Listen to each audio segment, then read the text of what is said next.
खबर शामिल करते हैं कराची से। कराची में न्यूज़ के इंचार्ज अलीजान मेयो की रिपोर्ट के मुताबिक औरंगी टाउन पुलिस के खिलाफ इलाका में गिनों और ताजरों का एहतजाज।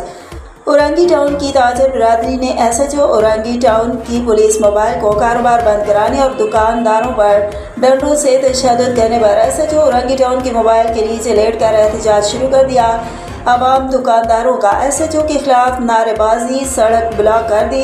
औरंगी टाउन की ताजर बिरादरी का कहना है कि सब इंस्पेक्टर हकीक आफरीदी पुलिस की वर्दी में छुपी काली भेड़ है। SHO अतीक आफरीदी को जो रिश्वत देगा उसकी दुकानें खुलेंगी और जो रिश्वत नहीं देगा उसे गिरफ्तार करके बंद कर दिया जाता है और भारी रिश्वत लेकर छोड़ा जाता है। औरंगी टाउन की ताजर बिरादरी का कहना है कि औरंगी टाउन पुलिस ने जीना मुहाल कर रखा है। SHO की स्पेशल पार्टी सादा लिबास एहलकार दुकानदारों को उठाकर ले जाते हैं और उनसे रिश्वत खोरी करते हैं। SHO Orangi town sub inspector Atiq Afridi के मजालिम के खिलाफ जो भी आवाज़ उठाता है उसे संगीन नताइज का सामना करना पड़ता है। मज़ीद तफसीलात के लिए देखते रहिए मेयो न्यूज़।